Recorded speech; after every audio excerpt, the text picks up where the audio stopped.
नमस्कार दोस्तों, आप सभी का स्वागत है आपके अपने YouTube चैनल परिवर्तन द एजुकेशन हब में। दोस्तों, परिवर्तन आपके लिए लाया है आपके एग्जाम में पूछे जाने वाले सब्जेक्ट रीजनिंग की इंपॉर्टेंट क्लासेस, जिन पे बेस्ड आपके क्वेश्चंस एग्जाम में आते ही आते हैं। आज से हमारे चैनल पे रीजनिंग की क्लासेस शुरू हो रही हैं और आज हम अपने रीजनिंग सेक्शन का पहला टॉपिक पढ़ने जा रहे हैं, जो कि क्या है, वर्णमाला श्रेणी यानी कि अल्फाबेटिकल सीरीज। एग्जाम्स में आपको इंग्लिश अल्फाबेटिकल सीरीज यानी ए से जेड तक जो हमको पढ़ाया जाता है उस पे बेस्ड क्वेश्चन पूछता है कि कोई लेटर कहां पे आए। इस तरीके से उसमें कई सारे क्वेश्चंस बनते हैं और वो क्वेश्चंस अक्सर हम लोगों को बहुत इजी लगते हैं, लेकिन बेटा जब आप सॉल्व करने बैठते हो तो कुछ बेसिक रूल्स आपको नहीं पता होते, जिसकी वजह से आपका क्वेश्चन गलत हो जाता है। आज हम लोग अपनी क्लास में बिल्कुल बेसिक लेवल से शुरू करेंगे और एक अच्छे लेवल तक के अल्फाबेटिकल सीरीज के सारे क्वेश्चन सॉल्व करेंगे, जिससे कि आगे आने वाले हर एग्जाम में आपका रीजनिंग सेक्शन का अल्फाबेटिकल क्वेश्चन कोई भी गलत ना हो। चलिए शुरू करते हैं। सबसे पहले अल्फाबेटिकल सीरीज में बात होगी किनकी, अल्फाबेट्स की। अल्फाबेट्स क्या होते हैं? छोटे पे जो हम लोग को A B C D E F G H I J K L M N O P Q R S T U V W X Y और जेड, ये जो हमको 26 चीजें पढ़ाई जाती हैं, इन्हीं को बोला जाता है अल्फाबेट्स। ठीक है, और इनकी जो सीरीज होती है उसको बोला जाता है अल्फाबेटिकल सीरीज। तो बेटा अल्फाबेटिकल सीरीज में हर अल्फाबेट अपनी एक खुद की प्लेस वैल्यू लिए हुए है। जैसे ए की प्लेस वैल्यू क्या है? 1 है। क्यों? क्योंकि ए सबसे पहले नंबर पे आता है। तो जो लेटर हमारा जिस नंबर पे आता है उसी नंबर को उस लेटर की प्लेस वैल्यू बोला जाता है। जैसे क्यू की प्लेस वैल्यू क्या हो जाएगी? 17 हो जाएगी, यानी 17। यू की हो जाएगी 21, डब्ल्यू की हो जाएगी 23 और जेड की हो जाएगी 26। इन प्लेस वैल्यूज को बेटा आपको याद करना पड़ेगा, क्योंकि इन प्लेस वैल्यूज को याद करने से आपका टाइम बचेगा। अगर आप प्लेस वैल्यू नहीं याद करोगे तो आपको हर क्वेश्चन में पूरी सीरीज लिखनी पड़ेगी और उसमें आपके 15 से 20 सेकंड एक्स्ट्रा लग जाएंगे। तो उन सेकंड्स को बचाने के लिए हमको अपने सारे जो अल्फाबेट्स हैं उनकी प्लेस वैल्यूज रटनी पड़ेंगी। अब रटने का दूसरा एक तरीका है, या तो आप अच्छे से याद करो, 4-5 बार दिन में रट्टा मारो। दूसरा तरीका है ये EJOTY, इसको बोला जाता है इजोटी। ठीक, इजोटी में क्या है? 1 2 3 4 5 लेटर्स हैं, लेकिन आप एक चीज ध्यान दीजिए, पहला लेटर 5वें प्लेस पे है, दूसरा 10वें पे है, तीसरा 15वें पे है, चौथा 20वें पे है और पांचवा 25वें स्थान पर है। यानी 5-5 के सीक्वेंस में आपके लेटर दिए हुए हैं। अगर आपको इन 5 लेटर की प्लेस वैल्यू याद हो गई है तो फिर आपसे क्वेश्चन में जिस लेटर की भी प्लेस वैल्यू पूछी जाएगी, आपको पूरी सीरीज लिखने की कोई जरूरत नहीं। आपको सिर्फ इतना दिमाग लगाना है कि जो लेटर आपका पूछा गया है वो इन 5 लेटर्स में से किस लेटर के पास में आता है। जिस लेटर के पास में आएगा उसकी प्लेस वैल्यू भी उसी लेटर के पास में निकल आएगी।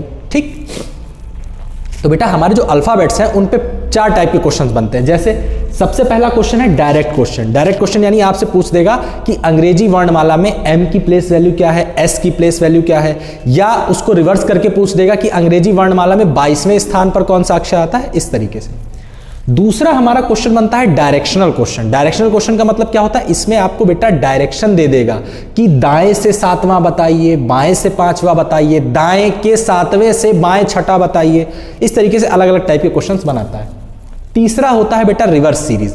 रिवर्स सीरीज का मतलब अभी जो आपने ए से जेड तक सीरीज पढ़ी, जो अभी मैंने यहां पे सीरीज लिखी हुई है, उसको बोला जाता है सिंपल सीरीज, यानी कि साधारण श्रृंखला, जो हमको छोटे पर से पढ़ाई जाती है। रिवर्स सीरीज का मतलब क्या होता है कि इस सीरीज को जस्ट हम पलट देंगे। Z जो है वो हमारा A की जगह पे आ जाएगा और A हमारा Z की जगह पे आ जाएगा। अगर हम इस सीरीज को Z Y X W V U T S R इस तरीके से लिखने लगेंगे तो वो हो जाएगी हमारी रिवर्स सीरीज। उस पर भी हम लोग क्वेश्चन सॉल्व करेंगे। चौथा और लास्ट टाइप है mid value question. Mid value question में क्या होता है? आपके सीरीज के पार्ट्स कर देगा। पार्ट्स कैसे कर देगा? ऐसे क्वेश्चन आएगा कि अंग्रेजी वर्णमाला के दूसरे भाग में बाएं से चौथा अक्षर कौन सा होगा। अब इसमें सबसे पहले तो आपको पता करना पड़ेगा कि अंग्रेजी वर्णमाला का दूसरा भाग कहां से गिना जाता है। ठीक है, वो जो क्वेश्चंस आएंगे वो आपके 4th टाइप में आएंगे। एक एक क्वेश्चन को बहुत इजीली आप लोग सॉल्व करेंगे, इस बात की मेरी गारंटी है। चलिए हम लोग अपना पहला टाइप शुरू करते हैं। पहला टाइप क्या है? Direct question. डायरेक्ट क्वेश्चन में टाइप 1 में पहला क्वेश्चन मैंने दिया है, अंग्रेजी वर्णमाला में के कौन से स्थान पर आता है। के कौन से स्थान पर आता है? अब देखिए के जो है, आप इजोटी पकड़ो, इजोटी में के किसके क्लोज में आ रहा है, जे के क्लोज में आ रहा है। जे की प्लेस वैल्यू हमको पता है कितनी है, 10 है। क्यों? क्योंकि हमने अपनी ट्रिक में याद की हुई है कि जे की प्लेस वैल्यू 10 है, हमने जे की प्लेस वैल्यू 10 लिख दी। अब के जो है वो जे के जस्ट बाद आ रहा है, जब के जे के जस्ट बाद आएगा यानी इसकी प्लेस वैल्यू जे की प्लेस वैल्यू के ठीक आगे वाली होगी। जे की 10 है तो के की कितनी हो जाएगी, 11। आंसर हमारा कितना आ जाएगा, 11। अगला प्रश्न है अंग्रेजी वर्णमाला में 24वें स्थान पर कौन सा अक्षर आएगा। अब देखिए 24वें स्थान पर अक्षर पूछ दिया है, पहले प्रश्न में अक्षर का स्थान पूछा था, इस बार स्थान का अक्षर पूछ दिया है। 24वां स्थान पूछा है, हमको अपनी इजोटी ट्रिक में 25वें स्थान की वैल्यू पता है, कितनी है, y है। तो 25 से ठीक पहले आता है 24, 25वें पे जब y है तो 25वें से ठीक एक पहले आएगा 24, तो y से ठीक एक पहले क्या आता है, x। तो आपका 24वें स्थान पर कौन सा लेटर आ जाएगा, x आ जाएगा। उम्मीद करता हूं आपको दोनों प्रश्न समझ में आएंगे। अब आप हमारे इस पेज का स्क्रीनशॉट ले लीजिए, फिर हम लोग आगे अपना टाइप 2 शुरू करते हैं। तो दोस्तों उम्मीद करता हूं आपको टाइप 1 के दोनों क्वेश्चन समझ में आ गए होंगे। अब हम अपना सेकंड टाइप शुरू करते हैं, जो क्या है, डायरेक्शनल क्वेश्चंस, यानी कि दिशाओं पे आधारित प्रश्न। दिशा मतलब आपका दाया या बाया, उत्तर दक्षिण वाली दिशा नहीं, ठीक। सबसे पहला क्वेश्चन क्या है, हम लोग क्वेश्चंस के जरिए सीखते हैं। पहला क्वेश्चन है अंग्रेजी वर्णमाला में बाएं ओर से 14वें अक्षर के दाईं ओर 7वां अक्षर क्या होगा। अब अगर बेटा हमसे पूछा जाता, अच्छा एक चीज आप लोगों को खास ध्यान रखनी है, क्या, जब तक कि क्वेश्चन में डायरेक्शन दी ना जाए, जैसे कि इसमें आपको बायां भी दिया है और दायां भी दिया है, तो जब तक क्वेश्चन, और पिछले क्वेश्चंस में हमारे कोई डायरेक्शन नहीं दी गई थी, तो जब तक आपके प्रश्न में डायरेक्शन नहीं दी जाएगी तब तक आप हमेशा सीरीज को बाएं हाथ से काउंट करेंगे, ठीक है, कोई दिक्कत। मेरा दायां है ये, लेकिन आप लोगों का ये वाला बायां हाथ होगा क्योंकि मैं आपकी तरफ फेस करके खड़ा हुआ हूं, ठीक है। सीरीज जो हमारी लिखी जाती है वो हमेशा बाएं हाथ से लिखी, बाएं हाथ से शुरू की जाती है, ए बी सी डी, और लास्ट में जेड आता है, यानी जेड हमारा दाहिने हाथ का छोर होता है और ए हमारा बाएं हाथ का छोर होता है, ठीक है। पहली चीज, अगर आपको डायरेक्शन दे देगा तो फिर बेटा जिस डायरेक्शन में दिया जाएगा उसी डायरेक्शन से आपको काउंटिंग शुरू करनी है। अब जैसे इसमें बच्चा अक्सर किस में कंफ्यूज होता है, बाएं और दाएं में, कि बाएं से शुरुआत करें या दाएं से शुरुआत करें। प्रश्न में क्या कहा गया है, अंग्रेजी वर्णमाला में बाएं ओर से 14वें अक्षर, तो यानी आपको ए से ही काउंटिंग करनी है। क्यों? क्योंकि बायां पूछा गया है, तो बायां यानी हमको ए से ही चलना है। अब ए से यानी हमारी सिंपल सीरीज में 14वें नंबर पे कौन आएगा। आपको एक ट्रिक याद होनी चाहिए, क्या मैंने आपको बताई थी, इजोटी। इजोटी में जो ओ है वो बेटा हमारे 15वें नंबर पे है। जब ओ 15वें पे है तो इससे ठीक पहले वाला लेटर जो होगा वो 14वें नंबर पे आ जाएगा। कौन होता है, जे के एल एम एन ओ, यानी कि 14वें नंबर पे कौन आ जाएगा, एन आ जाएगा, ठीक। अब हम एन तक पहुंच गए हैं, यानी हमारा जो क्वेश्चन है अब एन से शुरू हुआ है, ना कि ए से। जो पहली लाइन दी जाती है ऐसे क्वेश्चंस में वो आपका रियल क्वेश्चन नहीं होता है बेटा, रियल क्वेश्चन तक पहुंचने के लिए पहली लाइन दी जाती है। अब हमको बाएं से 14वां अक्षर नहीं बताना है, बाएं से 14वां अक्षर जो आया है अब वो हमारा पहला अक्षर हो चुका है, और इस अक्षर के दाईं ओर 7वां अक्षर, यानी अब आपको इससे अभी 7 स्टेप और आगे चलना है, ठीक। तो एन से 7 स्टेप आगे और चलेंगे, क्या हो जाएगा, O P Q R S T और यू, 1 2 3 4 5 6 और 7, यानी कि आपका आंसर क्या निकल के आ जाएगा, यू हमारा आंसर निकल के आ जाएगा। कोई दिक्कत नहीं होनी चाहिए, क्वेश्चन समझ में आया होगा। फिर से समझिए, अंग्रेजी वर्णमाला में बाएं ओर से 14वां अक्षर, बाएं ओर से 14वां मतलब आपको स्टार्टिंग से काउंट करके सबसे पहले 14वें लेटर पे पहुंचना है, और 14वां लेटर हमारा कौन निकल के आया है, एन निकल के आया है। अब इस 14वें लेटर से यानी कि एन से दाईं ओर चलिए और चल के 7वां लेटर बता दीजिए। भाई एन से हम O P Q R S T U करके 7 लेटर चल गए, 7वें प्लेस पे कौन आया, यू आया, तो यू हमारा क्या हो जाएगा, आंसर हो जाएगा। ऐसे ही अगला प्रश्न देखिए, अंग्रेजी वर्णमाला में बाएं से 15वें के दाएं 9वां अक्षर, यानी इस बार हमको काउंटिंग फिर से बाएं से ही करनी है। कहां तक जाना है, यहां पे हमको 14वें अक्षर तक जाना था, यहां पे हमको 15वें अक्षर तक जाना है। अब 15वां तो हमारा इजोटी में ही आता है, कौन है, ओ है, यानी ओ की प्लेस वैल्यू हमारी 15 है। अब ओ के दाएं 9वां अक्षर यानी ओ के आगे हमको 9 प्लेस और चलने हैं। O P Q R S T U V W X Y। ठीक, 9 प्लेस तक चलना है तो 1 2 3 4 5 6 7 8 और 9, यानी कि इसमें हमारा आंसर क्या आ जाएगा, X जो है वो हमारा आंसर आ जाएगा। कोई कंफ्यूजन नहीं होनी चाहिए, बहुत इजी क्वेश्चंस हैं। अब हम लोग तीसरा क्वेश्चन देखते हैं। इसमें थोड़ा सा घुमाता है, बस बहुत ज्यादा नहीं, हल्का सा ट्विस्ट है। क्या, अंग्रेजी वर्णमाला में बाएं से 5वें अक्षर के बाएं चौथा अक्षर क्या होगा। अभी तक आपको क्या करता था, बाएं से आपको पहुंचा दिया किसी लेटर पे और फिर उसके दाएं यानी उसी लेटर के आपको आगे और चलना होता था। इसमें कुछ नहीं करना है बेटा, इसमें काउंटिंग तो आपकी बाएं से ही हो रही है, यानी कि बाएं से आप 5वें अक्षर पे पहुंच जाओ और उसके बाद फिर आपको बाएं आना है, यानी आपको उल्टी डायरेक्शन में आना है। ठीक है, तो देखिए जैसे कि आपको ए, इस सीरीज में जो हमारा अंग्रेजी वर्णमाला में बाएं से 5वां अक्षर है वो हमारा कौन है, ई है। ई हमारा अक्षर हो गया। अब इस 5वें अक्षर के बाएं यानी कि आपको इस डायरेक्शन में भागना है। कितने अक्षर, 4 अक्षर। तो 1 2 3 और 4, हमारा आंसर क्या आ जाएगा, ए आ जाएगा, यानी 5वें अक्षर के बाएं चौथा अक्षर। पहले हम 5वें अक्षर पे पहुंच गए बाएं से, यानी ए से काउंटिंग करते हुए, और फिर हमको वापस 4 स्टेप चलना पड़ गया।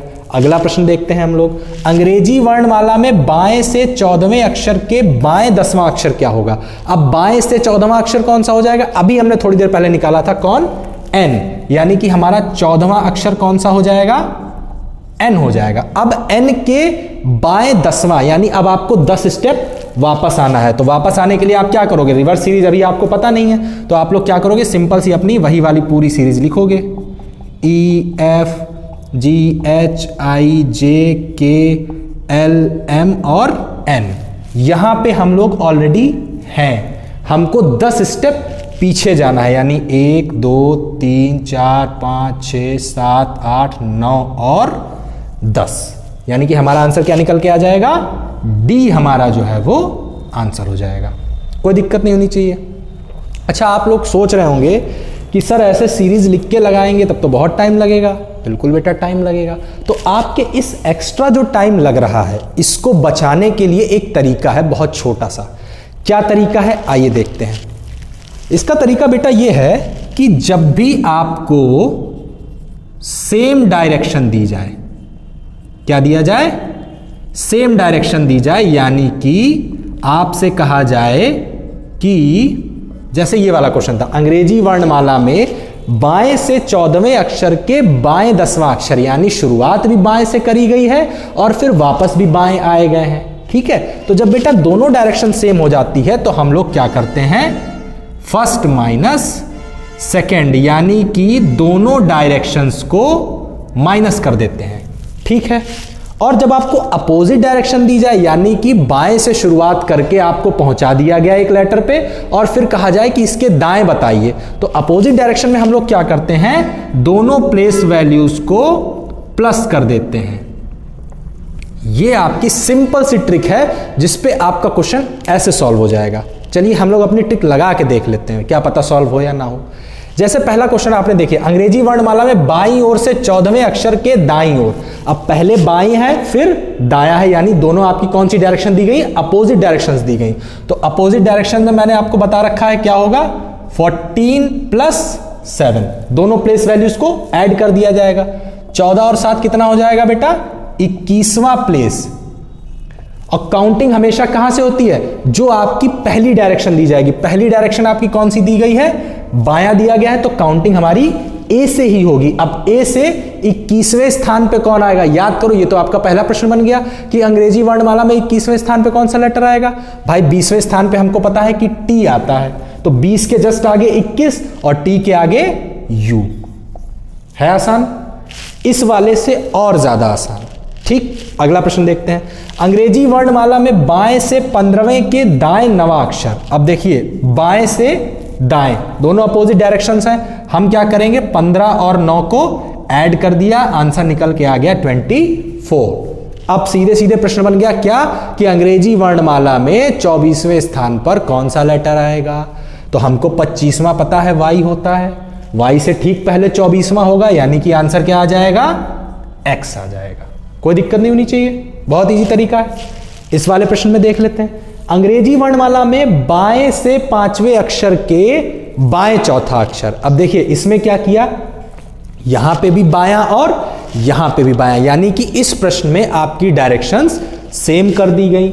सेम डायरेक्शन में हम क्या करते हैं, फर्स्ट माइनस सेकेंड, यानी कि प्लेस वैल्यूज को माइनस कर देते हैं। यहां पे प्लेस वैल्यू क्या है, 5 है, यहां पे प्लेस वैल्यू 4 है, आंसर क्या आ जाएगा, फर्स्ट। यानी अंग्रेजी वर्णमाला में जो पहले स्थान पे लेटर होगा, पहले स्थान पे कौन सा लेटर आता है, सभी लोग जानते हैं ए आता है।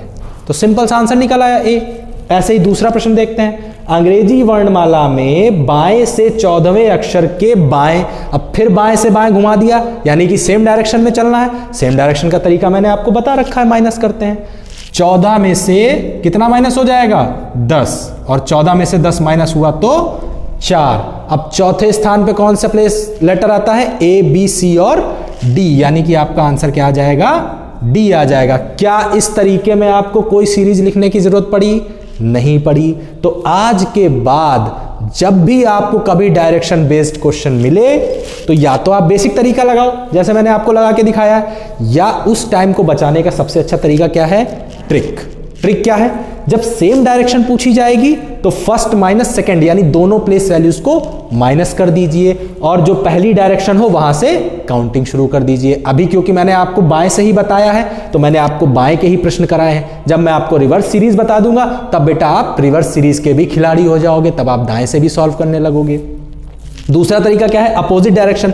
जब आपको अपोजिट डायरेक्शन दे दी जाएगी, बायां दायां दोनों दे दिया जाएगा, तब आपको दोनों प्लेस वैल्यूज को प्लस करना पड़ेगा, और प्लस करने पे जो प्लेस वैल्यू आ जाएगी एक साइड से काउंटिंग करके उसी प्लेस वैल्यू का आंसर हो जाएगा, जैसा कि इन दोनों क्वेश्चंस में हुआ था हमारे। अब आप इस पूरे पेज का स्क्रीनशॉट ले लीजिए, उसके बाद हम आगे के क्वेश्चंस देखते हैं। अब देखते हैं हम लोग अपने दोनों टाइप्स जो अभी अभी हमने समझे हैं उन पे आधारित कुछ प्रश्न, कि क्या भाई समझ में आया है, सॉल्व हो रहा है कि नहीं हो रहा है, ऐसे ही सर पढ़ा के निकल गए। चलिए बेटा देखते हैं। पहला प्रश्न है, अंग्रेजी वर्णमाला में बाएं से 15वें अक्षर के दाएं 9th अक्षर या 9वां अक्षर क्या होगा। अब या तो बेसिक तरीका लगाओ भाई, बेसिक तरीका लगाने में क्या होगा, कम से कम 30 से 35 सेकंड जाने ही जाने हैं आपके। ट्रिक से क्या होगा, बायां और दायां दोनों डायरेक्शंस कैसी हैं, अपोजिट हैं। मैं यहां पे अपोजिट लिख रहा हूं, आपको एग्जाम में कुछ भी लिखने की जरूरत नहीं है, आप डायरेक्ट यहां पे क्या कर दो, 15 + 9, 15 + 9 कितना हो जाएगा, 24th मतलब हमको इजोटी में पता है कि लास्ट में आता है y की प्लेस वैल्यू है 25 से पहले क्या आ जाएगा, x, यानी कि 24th लेटर कौन सा हो जाता है हमारा, x हो जाता है। अगला प्रश्न देखिए, अंग्रेजी वर्णमाला में 22वें स्थान पर कौन सा अक्षर आएगा। ये तो बेटा आपका टाइप 1 है, डायरेक्ट क्वेश्चन पूछ दिया है कि 22वें स्थान पर कौन सा आएगा। अब बेटा आप 25 से भी 22 पे आ सकते हो और आप 20 से भी 22 पे जा सकते हो। 20 से फायदा यह होगा कि आपकी जबान पे जो अल्फाबेट रटे हुए हैं ना, वो आपके सीधे क्रम में रटे हुए, रिवर्स क्रम में आपके नहीं रटे हुए हैं, तो रिवर्स क्रम में आपको थोड़ा सा दिमाग लगाना पड़ेगा। हम 20 से 22 पे जाएंगे। 20वें लेटर पे हमारा कौन आता है, EJOTY, यानी कि टी की प्लेस वैल्यू जो है वो हमारी 20 है, और हमको कहां जाना है, 22वें पे जाना है। तो OPQRSTUV, यानी कि हमारा 22वां लेटर कौन सा आ जाएगा, V आ जाएगा। सिंपल सा क्वेश्चन है। अंग्रेजी वर्णमाला में L का स्थान क्या है। अब L देखिए किसके पास में आता है, JKL। J की प्लेस वैल्यू हमको पता है कितनी है, 10, K की 11 और L की 12। JKL ही तो होता है, तो L की प्लेस वैल्यू कितनी आ जाएगी, 12th, यानी कि 12वें स्थान पे हमारा L आ जाएगा। अब अंग्रेजी वर्णमाला में 18वें स्थान का अक्षर बताइए। अब 18वें में आप भाई, इसकी O की 15 होती है, आप चाहो तो O से 3 आगे बढ़ जाओ, या आप T से 2 पीछे आ जाओ, दोनों चीजें बराबर है बेटा। O के आगे बढ़ो, MNOPQR, MNOPQR, यानी कि हमारे 18वें नंबर पे कौन आ रहा है, R आ रहा है, क्योंकि O हमारा 15वें पे था, O से आगे 3 बढ़े तभी तो 15 से 18 पे पहुंचेंगे, O के आगे 3 बढ़े तो R आ जाएगा। नेक्स्ट क्वेश्चन देखते हैं। अंग्रेजी वर्णमाला में बाएं से 5वें स्थान के बाएं सेकेंड अक्षर क्या होगा। अब देखिए यहां पे आपका वही डायरेक्शन वाला आ गया, क्या यहाँ पे भी बायां और यहाँ पे भी बायां। अब जब दो जगह बायां है तो यानी सेम डायरेक्शन है, सेम डायरेक्शन है, कोई दिक्कत नहीं हमको, तो हमारे पास तो ट्रिक है ना। ट्रिक क्या हो जाएगी, 5 - 2 यानी कि थर्ड प्लेस। अब ABCD में थर्ड प्लेस किसका होता है, थर्ड प्लेस बेटा हमारा C का होता है, तो इसका आंसर क्या हो जाएगा, C हो जाएगा। इसमें देखते हैं अंग्रेजी वर्णमाला में बाएं से 10वें स्थान के दाएं 5वां अक्षर। अब देखिए यहां पे था बायां और यहां पे आ गया दायां, यानी कि अपोजिट डायरेक्शन। अपोजिट डायरेक्शन बेटा हम लोग सीख चुके हैं क्या होता है, 10 + 5 यानी कि 15th प्लेस। अरे भैया ये तो हमारा इजोटी में आता है, इजोटी में कौन है 15th प्लेस पे, O है, तो इसका आंसर क्या हो जाएगा, O हो जाएगा। काउंटिंग क्योंकि हमको कुछ अभी बताया नहीं गया है, और काउंटिंग हमेशा मैंने आपको एक चीज सिखाई है, काउंटिंग हमेशा पहले डायरेक्शन कैसे की जाती है, और पहला डायरेक्शन हमारा इसमें बायां दिया हुआ है, और सीरीज जो हमारी सीधी सीरीज लिखी होती है वो बाएं से ही लिखी होती है। अगला प्रश्न देखते हैं, अंग्रेजी वर्णमाला में बाएं से थर्ड अक्षर के दाएं 10वां अक्षर, फिर बायां दायां अपोजिट डायरेक्शन, तो कोई दिक्कत नहीं बेटा, ये तो बहुत इजी हो गया होगा। अब तो आप लोग इसको खेल समझ रहे होंगे, यानी 13th लेटर जो होगा, 13वें स्थान पे जो लेटर होगा वो आपका आंसर हो जाएगा। अब 13वां स्थान कैसे है, या तो 10 + 3 या 15 - 2। 10वें पे कौन है, J है, और 15 पे कौन है, A है। तो अगर हम J के आगे 3 बढ़ जाए, क्या KLM, तो यानी 13वें स्थान पे कौन आ जाएगा, M। और बेटा मैं दावे के साथ कह सकता हूं कि आपको सिर्फ शुरुआत में इजोटी की जरूरत पड़ेगी। जब आप इसके कई सारे क्वेश्चन सॉल्व करोगे, जो कि अभी मैं आपको आगे कराऊंगा, तब आप लोगों को ये अल्फाबेटिकल सीरीज की जो प्लेस वैल्यू है ये आपके जबान पे होगी। आपको एक एक अल्फाबेट की प्लेस वैल्यू बिल्कुल रटी होगी।